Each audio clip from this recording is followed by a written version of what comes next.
اشارتاً میں یہ بھی عرض کر دوں گا کہ سیدہ کا ایک لقب جو ہے وہ ہے مظلومہ اور مغصوبۃ حقاً. سبحان اللہ. اللہ اکبر. بی بی پر ظلم کیا گیا اور بی بی کا حق غصب کیا گیا. اللہ اکبر. یہ جو چونکہ حقوقی بحث ہے اس لیے ہم اس لفظ کو یہاں پیش کر رہے ہیں المغصوبۃ حقاً. اللہ اکبر. یہ ایسا لفظ ہے کہ جس سے پتہ چلتا ہے کہ غاصبوں نے اس حق کو جو مسلم تھا سیدہ کا، ٹھیک. جیسے کل بھی میں نے اشارہ کیا تھا یا پرسوں اشارہ کیا کہ وہ وراثت تھی یا ہبہ تھا، ٹھیک. دونوں لحاظ سے حق تو انہی کا تھا، بے شک. سیدہ کا حق تھا. ٹھیک. لہٰذا اگر وراثت میں اگر دیکھا جائے تو بی بی نے آیات پڑھ کر وراثت کے حوالے سے ثابت کیا کہ یہ میرا حق ہے، اور وہ جو غاصب تھے وہ دلائل دیتے رہے کہ انبیاء کی وراثت ہوتی نہیں ہے. لا نورث ولا نورث. ہاں. یہ کیا دلیل تھی جس کو رد کیا بی بی نے کہ وراثت انبیاء کی ہوتی ہے؟ کیسے نہیں ہوتی؟ ٹھیک ہے. بھائی تم لوگ قرآن پڑھتے ہو، قرآن کو سمجھتے نہیں ہو. یہ واضح طور پر موجود ہے ٹھیک. کہ وراثت انبیاء ہوئی ہے. بے شک. اور اسنا کے الفاظ جو ہیں بی بی نے کئی انبیاء کے حوالے سے یہ بیان فرمایا. اور پھر اس کے بعد ہبہ بھی تھا بھی حق بنتا ہے. ٹھیک ہے. تو میں سمجھتا ہوں کہ جو بی بی کا حق ہے ٹھیک. حقوقی حوالے سے ہم اگر بحث کریں تو وہ جو نہیں دیا گیا ٹھیک ہے. اس بنیاد پر بی بی مظلومہ بھی ہیں اور مغصوبہ بھی ہیں. اللہ اکبر. اور یہ اتنا بڑا ظلم ہے کہ میں سمجھتا ہوں کہ تاریخ میں عباسیہ اور امویہ حکومتوں نے اتنا رد و بدل کرنے کی کوشش کی، اس کے باوجود اس حقیقت کو نہیں چھپا سکے کہ بی بی کا حق غصب ہوا اور غاصب کون تھے.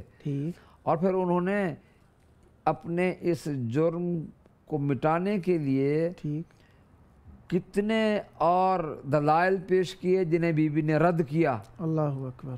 لہٰذا میں سمجھتا ہوں کہ وہ حقوق کے جو بی بی نے ادا کیے اللہ کے اور بندوں کے اور بچوں کے اور فیملی کے اور محلے کے اور شہر کے اور امت مسلمہ کے، ماشاءاللہ وہ تو کسی بحث میں آتے ہی نہیں ہیں کہ وہ یقیناً اس میں کوئی بحث ہے ہی نہیں، دو رائے ہیں ہی نہیں. ٹھیک ہے. وہ تو مسلم الثبوت ہے کہ بی بی نے، اب دیکھیں نا،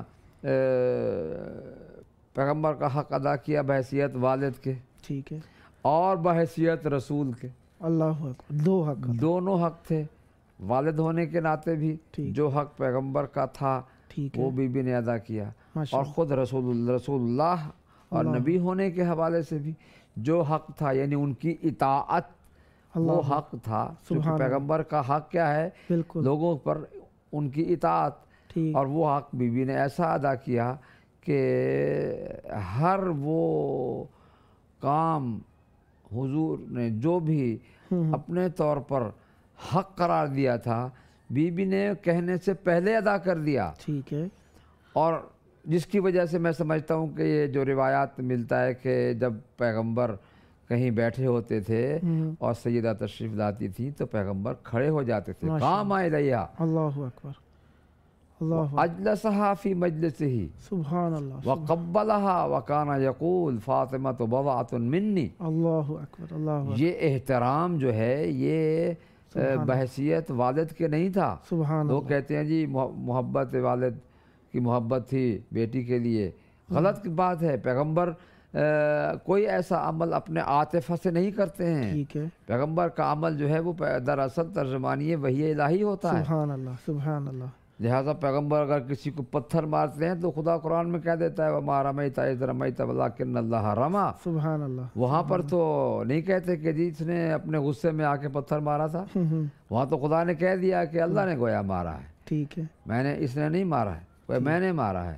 اگر سیدہ کے لیے کھڑے ہو جائیں تو کہیں گے یہ باپ کے طور پر کھڑے ہو گئے تھے. واقعاً ایسا ہی کہا جاتا ہے. بلکہ بالکل ایسا ہی کہا جاتا ہے. یہ پوائنٹ واقعاً قابل دقت ہے کہ جب رسول کا ایک عمل قرآن کی ترجمانی ہے تو دوسرا عمل قرآن سے کیسے خارج ہو رہا ہے. واقعاً بہت بہترین. پیغمبر اکرم کا ہر عمل وہ ٹھیک ہے، ان کا مقام اور منصب یقیناً بہت بلند ہے، اور وہ ایک انسانی وجود میں ڈھلے ہوئے ایک کمالات کا ایک ایسا مرقع تھا ٹھیک ہے، کہ کوئی دل میں بھی کوئی ایسی بات نہیں لائی حضور نے کبھی کہ جو مرضی الہی کے مطابق نہ ہو۔ اللہ اکبر، اللہ اکبر۔ بنیادی طور پر احادیث پیغمبر کو جب ہم دیکھتے ہیں تو خیر ہم بحث سے آگے کہیں جا رہے ہیں۔ ٹھیک ہے، حقوق کے حوالے سے ہم بحث کر رہے تھے کہ حقوق جو تھے بیوی نے اپنے گھر میں بچوں کے، چونکہ ماں پر بچوں کی تربیت حق بنتا ہے، بے شک ایسا ہی، واجب ہے اور حق ہے کہ ماں اپنے بچوں کی تربیت کرے ٹھیک ہے، اور بچوں کے حقوق ادا کرے۔ وہ حقوق کے جو ماں پر واجب ہوتے ہیں، ٹھیک ہے، جب ماں اس درجے تک وہ ادا کر چکتی ہے تو پھر اس کے بعد کیا ہوتا ہے، پھر بچوں پر ماں کے حقوق آ جاتے ہیں۔ اللہ اکبر، اللہ اکبر، جب بچے ہیں تو اس وقت ماں پر ان کے حقوق ہیں، ٹھیک ہے، اور جب بچے اس حد سے آگے جاتے ہیں تو پھر بچوں پر ماں کے حقوق آتے ہیں۔ اللہ اکبر، اللہ اکبر۔ جناب سیدہ سلام اللہ علیہ نے اب بچے بھی کیا لفظ، چونکہ ہمارے پاس کچھ اور ہے نہیں، ہماری زبان جو ہے وہ اس قاصر ہے کہ ہم اس کے علاوہ کوئی لفظ بیان کریں، ورنہ امام جو ہے وہ بچہ بھی ہو تو بچے اور بالغ اور بڑا اور جوان اور بوڑھا، یہ اصطلاحات جو ہم بیان کرتے ہیں ٹھیک ہے، یہ اس عمر کے مراحل کے حوالے سے ہیں، ٹھیک، ورنہ معصوم تو بچپن میں بھی معصوم ہوتا ہے، واہ واہ، سبحان اللہ، معصوم تو بچپن میں بھی امام ہوتا ہے۔ ٹھیک ہے، ماشاء اللہ، وہ حضرت عیسیٰ علیہ السلام کو دیکھ لیجئے، وہ کہتے ہیں کہ آیت قرآن، نص قرآن موجود ہے کہ وہ انی عبداللہ آتانی اللہ الکتاب اکبر، سبحان وجعلنی اللہ، نبیہ۔ سبحان اللہ، تو وہ تو اس مرحلے میں جو جسے ہم بچپن کا مرحلہ کہتے ہیں، بالکل، یا بچپن سے بھی پہلے کا مرحلہ ہے کہ وہ گہوارے میں کہہ رہے ہیں کہ میں تو اللہ کا بندہ ہوں، مجھے اللہ نے نبی بنا کے بھیجا ہے، مجھے کتاب دی ہے۔ ٹھیک ہے، اب یہاں اس بات کو ہم واضح طور پر کہہ سکتے ہیں کہ ہمارے ائمہ معصومین علیہم السلام جو پیدا ہوتے ہیں وہ ٹھیک ہے، بچپن، جوانی، بڑھاپے کے جو الفاظ ہیں یہ ان کی اس زندگی کے زمانی حوالے سے ہم بیان کرتے ہیں، ورنہ ان کے وجودی حوالے سے نہیں، وہ وجودی طور پر وہی مقام رکھتے ہیں جو بچپن جو پیدا ہوئے اور جو جب تک ان کی شہادت ہوئی، پوری زندگی، اور اس میں کوئی فرق نہیں ہے، وہی مقام ہے، وہی عقل ہے، وہی بلوغ ہے۔ ہم لوگ جو ہیں، بچہ ہمارا جو پیدا ہوتا ہے وہ عاقل پیدا ہوتا ہے، بالقوہ، بالفعل عاقل نہیں ہوتا، اس سمجھ نہیں ہوتی، ٹھیک، ہم اسے دودھ پلا دیں یا اسے زہر پلا دیں، ایک ہی چیز ہے، وہ اس نے لے ہی لینا ہے۔ عاقل ایسا نہیں کرتا ہے، عقل مند ایسا نہیں کرتا ہے، وہ شعور رکھتا ہے کہ مجھے کچھ دیا جا رہا ہے، اس لیے وہ منہ کھولتا ہے، اس لیے وہ بھوک لگتی ہے تو وہ روتا ہے، پیاس لگتی ہے تو وہ روتا ہے، لیکن وہ اس شعور کی منزل سے آگے جب عقل کی منزل پر آتا ہے، پھر بلوغ کی منزل پر آتا ہے، تو اس پر پھر تکالیف شرعیہ آ جاتی ہیں، اس لیے تکالیف شرعیہ غیر بالغ پر نہیں آتی، جبکہ وہ عاقل ہوتا ہے لیکن بالغ نہیں ہوتا ہے۔ ٹھیک ہے، معصوم ایسا نہیں ہوتا ہے، معصوم پیدا ہوتے ہی ٹھیک، اس مرحلے پر فائز ہوتا ہے کہ جو مرحلہ کسی بھی دوسرے بشر کے لیے عقل و بلوغ کے حوالے سے پہچانا جاتا ہے۔ ٹھیک ہے، وہ عاقل تو ہوتے ہی ہیں، بالغ وہ اس منزل پر بھی ہوتے ہیں کہ جہاں، ورنہ یہ جتنے بھی واقعات ہیں معصومین علیہ السلام کی حیات طیبہ میں، کسی بھی معصوم کی حیات طیبہ کو لے لیں آپ کو واضح طور پر معلوم ہو جائے گا کہ ان کے بچپن کا لفظ جو ہم استعمال کرتے ہیں یہ اپنی اصطلاح کے طور پر کرتے ہیں، ان کی بچپن کے حقوق جو تھے وہ بھی سیدہ نے ادا کیے، ان کے ظاہری جو بلوغ کے مرحلے تک پہنچتے پہنچتے جو حقوق تھے وہ بھی ادا فرمائے، اور پھر جو حقوق اولاد پر ماں کے بنتے تھے وہ بھی ان معصومین نے ادا کیے، باپ ہونے کے حوالے سے پیغمبر نے ادا فرمائے۔ ٹھیک ہے، اچھا ویسے آپ کی اسی بات کے درمیان یہ پیدا ہونے والا لفظ بھی شاید ہماری قلت لغتی کی وجہ سے ہی نہیں ہے تقریباً، کیونکہ کہا کہ ان کی آمد بھی جو ہوتی ہے وہ ان کا ایک خاص طریقہ ہے جس سے عقل بشری ابھی تک مطلع تقریباً میرے حساب سے آپ رہنمائی فرمائیں گے کہ اس موضوع پہ یہ پیدا ہونے والے لفظ کی جگہ اگر آمد کہہ لیں ہم تو کوئی اس میں، یا کوئی لوگ اکثر ظہور یا ان کا نزول اس طرح کا لفظ استعمال کرتے ہیں اس موضوع پہ؟ دیکھیے بنیادی طور پر ولادت کے لفظ کے استعمال میں کوئی حرج نہیں ہے، ٹھیک ہے، کیونکہ جسمانی طور پر ولادت ہوتی ہے. اور جو دوسری بات ہے میں اس کا یہ اس جگہ پر یہ جملہ استعمال کیا کرتا ہوں جو کہ یقیناً میں سمجھتا ہوں کہ جو ظہور اور نور اور ان حوالے سے آپ نے اشارہ کیا ہے، میں کہا کرتا ہوں کہ ظہور نور وجود، سبحان اللہ، ان کا ظہور نور وجود ہوتا ہے. سبحان اللہ. اور وہ لفظ آمد جو ہے وہ ان کے اس منصبی اور عصمت کے مقام کے حوالے سے اگر کہا جائے تو کوئی حرج نہیں. جسمانی طور پر ولادت ہوتی ہے مولود کعبہ، مولا کائنات کو مولود کعبہ کہا جاتا ہے. تو وہ ولادت جو ہے وہ اس کی یہ بھی عرض کر دوں میں آپ کی خدمت میں، اپنے ناظرین کو یہ میں متوجہ کرنا چاہتا ہوں کہ کچھ بدبخت ایسے ہیں کہ جو معصومین کی ولادت کی کیفیات پر بحث کرتے ہیں، اور یہ غلط ہے. ٹھیک ہے، یہ گناہ ہے، حرام ہے. ٹھیک ہے، یہ معصومین کی حد کے حرمت ہے. ٹھیک ہے کہ ان کی کیفیت ولادت پر بحث کی جائے کہ وہ ہماری طرح سے ہوتی ہے، پہلو سے ہوتی ہے، فلاں ہوتی ہے. یہ کیفیت پر بحث کرنا حد کے حرمت معصوم ہے، یہ نہیں کرنی چاہیے.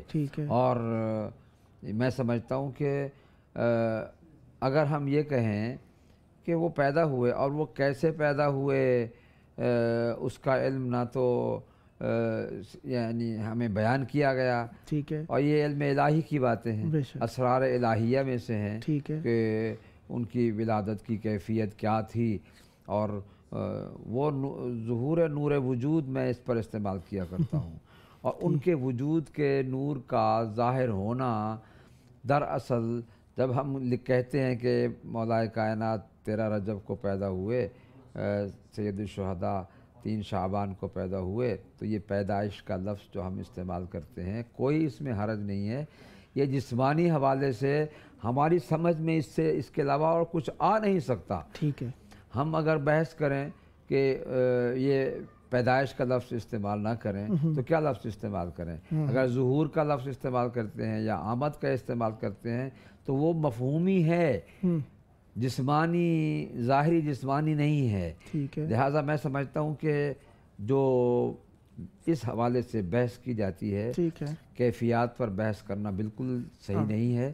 ہاں، ان کی آمد اس حوالے سے ہوتی ہے کہ دنیا ان کے وجود سے فیض پاتی ہے. جب وہ آمد ہوتی ہے ان کی تو ان کے فیض وجود سے دنیا استفادہ کرتی ہے. اس حوالے سے اس بنیاد پر صحیح ہے. اور پھر ویسے بھی میں آپ کو بتاؤں کہ نور جو ہے وہ اگر ہم ان لوگوں سے بھی بحث کرتے ہیں کہ جو نور اور بشر کی بحثوں میں پڑے ہوئے ہیں، عقل کے اندھو، یہ وہ نورانی مخلوق ہے کہ جس کی میں سمجھتا ہوں حقیقت کو درک کرنا کسی بشر کے بس میں ہے ہی نہیں. ٹھیک ہے. اور پھر میں ایک سوال عام چھوڑتا ہوں ناظرین کے لیے، جب بھی کسی کو موقع ملے اس کا جواب جہاں چاہے دے دیں. کیا آج تک کسی نے نور کو دیکھا ہے؟ اللہ اکبر، اللہ اکبر. اللہ نور السماوات والارض. ٹھیک ہے. اگر آپ کہیں گے جی ہاں نور نظر آتا ہے تو اللہ کہاں ہے تو نظر آتا ہے؟ ٹھیک ہے. اللہ نور ہے. ٹھیک ہے. یہ ہستیاں بھی اللہ تعالیٰ نے نورانی بنائی ہیں. ٹھیک ہے. میں یہ پوچھتا ہوں کہ کہیں بھی دنیا میں کسی نے نور دیکھا ہے؟ ہاں. ٹھیک. نور نہیں دیکھا. ٹھیک. نور جس پر پڑتا ہے وہ چیز نظر آتی ہے. اللہ اکبر، اللہ اکبر. جس پر سورج کی روشنی پڑتی ہے روشنی نظر نہیں آتی. ٹھیک ہے. روشنی وہ شے ہے کہ جو آنکھوں کو چدھیا دیتی ہے. آپ ذرا دیکھیں چراغ کی طرف، آپ کی آنکھیں چدھیا جائیں گی. بے شک ایسا ہی ہے. وہ کیوں؟ آپ تابع مقاومت نہیں رکھتے ہیں کہ آپ اس کو دیکھیں، دیکھ ہی نہیں سکتے ہیں، ایک دم آنکھیں آپ کی وہ جھپکنے لگتی ہیں. ٹھیک. یہ تو ہماری ظاہری روشنی کی بنیاد پر ہے. اور جو نور حقیقی وجودی نور ہے بالکل، اس کو ہم کیا دیکھیں گے؟ جب ہم ایک اپنے ہاتھوں سے بنائے ہوئے ایک آلے سے کہ جو روشنی دیتا ہے اس کی طرف آنکھیں نہیں لگا سکتے ہیں. ٹھیک ہے. جس پر وہ پڑتا ہے ہم اسے دیکھتے ہیں. ٹھیک ہے.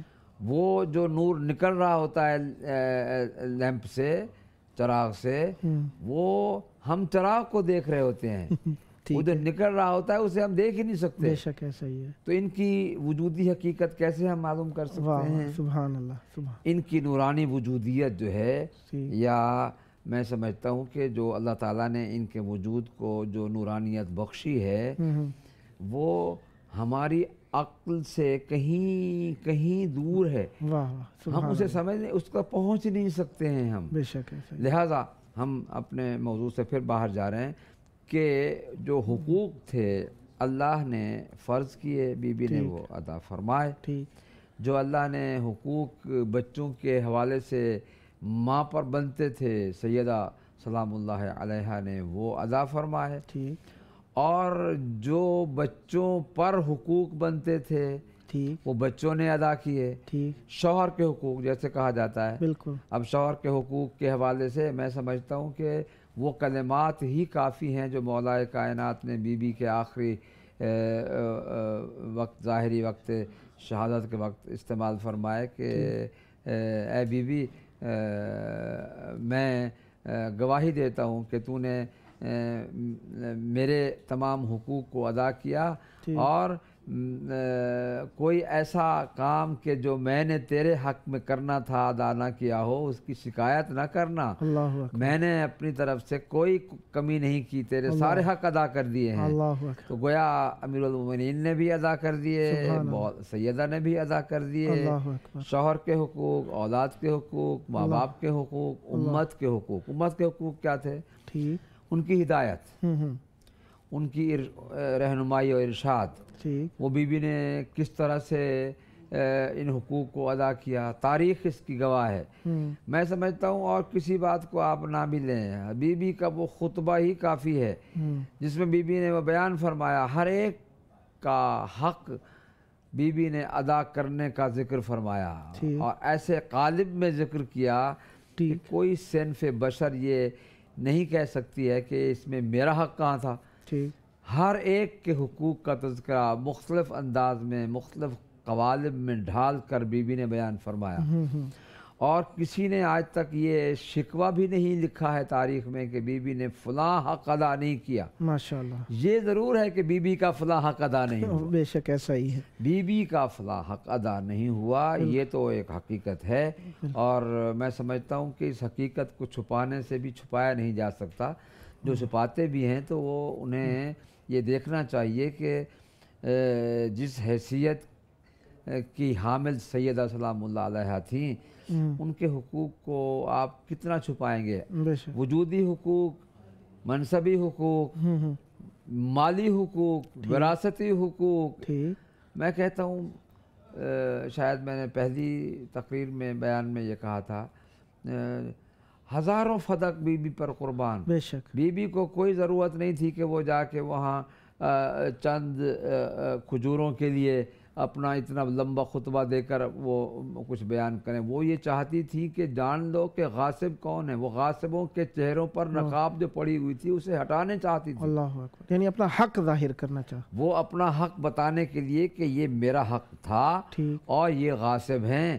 میں سمجھتا ہوں کہ بی بی کے خطبے سے یا بی بی کے دربار میں جانے سے ایک چیز ہمیں اور بھی معلوم ہوتی ہے، اور وہ یہ ہے کہ ان لوگوں کا ہر عمل باطل قرار پاتا ہے۔ اللہ اکبر، یہ عمل غاصب ہونے کے حوالے سے، اللہ اکبر، خلافت کا غصب کرنا ایک اور مرحلہ تھا، اس کا اشارہ بھی بی بی نے اپنے خطبے میں فرمایا۔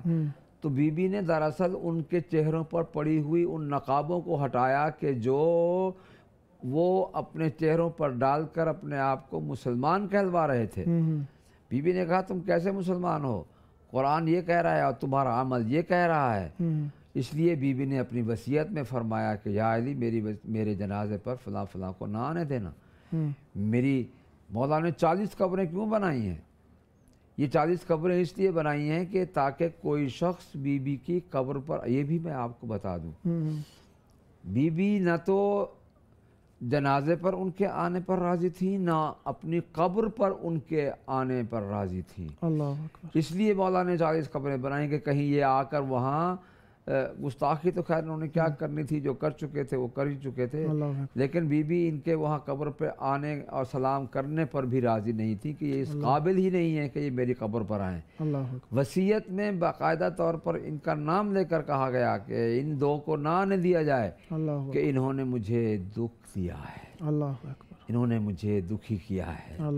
اور میں سمجھتا ہوں کہ اپنے ان بیانات کے اختتامی مراحل میں ہم یہ بھی عرض کر دیں کہ بی بی کے مصائب اس قدر ہیں، بی بی کے حقوق پر ڈاکہ ڈالا گیا، بی بی کے حقوق کو غصب کیا گیا، مالی حقوق نہیں بلکہ مقام منصبی حقوق پر، جو مقام و عظمت تھی اس حقوق پر، بی بی کی عظمتی حقوق پر ڈاکہ ڈالا گیا۔ آپ یہ بتائیں کہ جس بی بی کے لیے پیغمبر کھڑے ہوں وہ کھڑی رہے اتنی دیر تک، جیسے آپ شاید شعر میں پڑھ رہے تھے، کیا یہ جائز تھا؟ کوئی ایک بیٹھا ہوا بھی کہہ دیتا کہ بی بی آپ تھک گئی ہیں بیٹھ جائیں، مگر بی بی کو کسی نے یہ بھی نہیں کہا بی بی آپ بہت دیر سے کھڑی ہوئی ہیں، آپ تھک جائیں، تھک گئی ہوں گی، آپ بیٹھ جائیں۔ میں سمجھتا ہوں کہ اس سے بڑی مظلومیت بی بی کی اور کوئی نہیں ہو سکتی ہے۔ میں آج بھی یہ کہتا ہوں جہاں بی بی کی سیرت کا تذکرہ ہو وہاں بی بی کی مظلومیت کا تذکرہ بھی ہونا چاہیے۔ اور صبت علیہ مصائب لو انہا صبت علی الایام فرنا لیالیا۔ میں سمجھتا ہوں کہ یہ بی بی کا وہ نوحہ ہے کہ جو ہر نوحہ خان کو اس یاد کرنا چاہیے اور ورد زبان کرنا چاہیے، لوگوں کو بتانا چاہیے کہ وہ مصائب ڈھانے والے کون تھے۔ دیکھیے نا، جب کوئی واقعہ ہوتا ہے تو یہ سوالات اٹھتے ہیں نا کہ آخر یہ کس نے کیا، کس پر کیا اور کیوں کیا۔ یہ سوالات بی بی کی مظلومیت کے حوالے سے ضرور ہونے چاہیے کہ ان لوگوں نے جو غاصبانہ قبضہ کیا بی بی کے حق پر اور مولا کے حق پر جو خلافت رسول تھا اس حق پر قبضہ کیا، یہ غاصب تھے۔ اور ان کے چہروں پر جو پڑی ہوئی نقابیں تھیں، آج ان کا کلمہ پڑھنے والے انہیں خلافت کا حقدار سمجھنے والوں کو یہ کہنا چاہیے ہم ان کی کسی دوسری بات کو نہیں چھیڑنا چاہتے، ہمیں ان کی شخصی زندگی سے کوئی تعلق نہیں ہے۔ مولا علی علیہ السلام نے جو جملے پڑھے، کیونکہ آخر چل رہا ہے تو میں چاہتا ہوں مولا علی علیہ السلام نے جو جملے پڑھے بی بی سیدہ سلام اللہ علیہ کے لیے مصیبت کے، ان پہ تھوڑی سی روشنی ڈالیے۔ دیکھیے وہ پھر وہی آئے گی بات کہ وہ ہمارے موضوع سے کہیں اور چلے جائیں گے میں پھر وہی حقوق کے حوالے سے کہوں گا کہ جو حق مولائے کائنات کا تھا بی بی نے ادا کیا، جو حق بی بی کا تھا وہ مولائے کائنات نے ادا کیا، اور اب ہمیں ان حقوق کے تناظر میں یہ دیکھنا چاہیے کہ ہماری کیا ذمہ داری بنتی ہے۔ الفاظ کی تفسیر میں جائیں گے تو بات اور لمبی ہو جائے گی۔ میں سمجھتا ہوں کہ سیدہ سلام اللہ علیہ کے حقوقی پہلو کی بنیاد پر اگر ہم گفتگو کریں یا فکر کریں یا سوچیں تو ہمیں ایک ایسا پیغام ملتا ہے کہ حقوقی نظام کی ساری کتاب کھل جاتی ہے۔ میں آپ سے ایک بات اور بھی کہوں گا کہ ہماری چونکہ وقت کم ہے اور ہم دوسری کسی بحث کو چھیڑنے کا کوئی وقت نہیں بنتا ہے، میں اتنا کہوں گا کہ جو عمل کردار سیدہ سلام اللہ علیہ نے اپنی اس حیات طیبہ میں پیش کیا وہ سارے کے سارے حقوقی نظام کے حصے تھے۔ اللہ اکبر، بے شک ایسا ہی ہے۔ بی بی نے اگر توحید کا درس دیا تو وہ ان کا منصبی حق تھا کہ وہ دیں، یہ کام کریں، انہوں نے ادا کیا۔ اللہ کا حق تھا وہ ادا کیا۔ بے شک، جیسے میں نے کہا یہ نماز و روزہ حق نہیں ہے، یہ واجبات ہیں۔ یہ حق یہ تھا کہ منصبی حق یہ تھا کہ وہ اللہ کی معرفت لوگوں کو کروائیں، انہوں نے کروائی۔ اور پھر اللہ پر بی بی کا حق کیا تھا؟ اللہ نے بی بی کا حق کوثر کے لفظ سے یاد کر کے ادا فرمایا۔ سبحان اللہ۔ اور قیامت تک جو بھی قرآن پڑھے گا، میں کہتا ہوں ذرا سورہ کوثر کو قرآن سے نکال کے تو دیکھیں کہ یہ قرآن کا حصہ ہے نہیں۔ جہاں جو بھی سورہ کوثر کی تلاوت کرے گا اسے یہ جاننا چاہیے کہ کوثر سے مراد سیدہ وجود سیدہ فاطمۃ الزہرا ہے اور یہ عطیہ الہی ہے، اور جو حق تھا اللہ کا وہ چونکہ عطیہ حضور کو حاصل ہوا نا، پیغمبر انا آتینا کل کوثر، ٹھیک، اللہ تعالیٰ نے یہ عطیہ حضور کو عطا فرمایا ہے نا، حضور کو دیا. اب حضور پر بھی اس کا حق بنتا ہے کہ اس کے حق کی ادائیگی میں حضور بھی کچھ کریں. حضور نے بھی وہی الفاظ جو بی بی کی فضیلت میں بیان فرمائے، میں سمجھتا ہوں کہ وہ کافی و وافی ہیں کہ ادائے حق الہی میں، کہ جو عطیہ اے پروردگار تو نے مجھے دیا ہے، میں نے اسے کامل طور پر اس کی حفاظت کی، لوگوں کو اس کا تعارف کروایا اور لوگوں کو بتایا کہ یہ وہ ہستی ہے کہ جس سے میری نسل ہی نہیں بلکہ میرا مشن بھی چلے گا، اور یہ میرے مشن کی ضامن ہستی ہے. لہذا قیامت تک جب تک دنیا باقی ہے اور دین اسلام اور کلمہ توحید و رسالت پڑھا جاتا ہے یا کلمہ ولایت پڑھا جاتا ہے، یہ سب کچھ صدقہ ہے سیدہ کائنات کے وجود مسعود کا، کہ جس سے ہم یہ توقع کرتے ہیں کہ اللہ تعالیٰ ہمیں ان کی معرفت اور قیامت کے دن ان کی شفاعت نصیب فرمائے. بہت شکریہ، آپ کے بہترین بیانات سے ہم محظوظ ہوئے. خداوند متعال آپ کو عمر، اب کہوں جناب عیسیٰ علیہ السلام کہوں جناب نوح علیہ السلام کہوں، خداوند متعال آپ کو لمبی عمر عطا فرمائے تاکہ آپ معارف اہل بیت علیہ السلام لوگوں تک پہنچاتے رہیں، اور ہم نے بھی اہل بیت علیہ السلام کے حضور خدمت کرنے کی توفیق عطا فرمائے. خداوند متعال حجت خدا کا ظہور عطا فرمائے تاکہ وہ اپنے جدہ کا بدلہ خدا کر لیں. کربلا مقدسہ میں یہاں پر ایام فاطمیہ سلام اللہ علیہا ہیں. جس طریقے سے آپ جانتے ہیں ایام فاطمیہ سلام اللہ علیہا مخصوص ہیں بی بی سیدہ سلام اللہ علیہا کے دنوں سے. بی بی سیدہ سلام اللہ علیہا کے آخری ایام ہے. جس طریقے سے ہمارے ہاں 3 روایات ملتی ہیں، 45 دن، 75 دن اور 95 دن کی، تو یہ جو تیسری روایت ہے 95 دن کی، اس کو تقریباً 4 دن باقی ہیں، اور اس کے لیے 3 جمادی ثانی کے طور پر بین الحرمین میں یہاں پر عزاداری کا اہتمام کیا گیا ہے. یہاں پر ہم بھی عزاداری کے لیے ہی موجود تھے، جو کہ معصومین علیہ السلام کی سیرت اور بی بی سیدہ سلام اللہ علیہ کی اکمل اور مکمل ذات سے ہم نے آپ تک پہنچانے کی کوشش کی.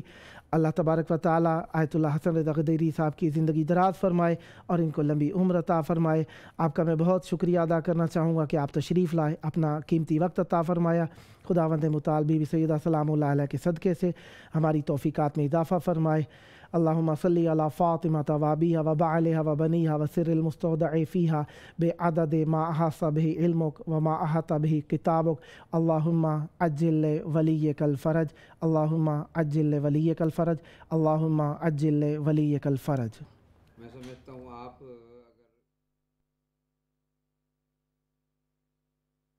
مہر تو ای حسین جان از دل کشد زبون، مرغ دلم به سویت پر میزنه شبونه،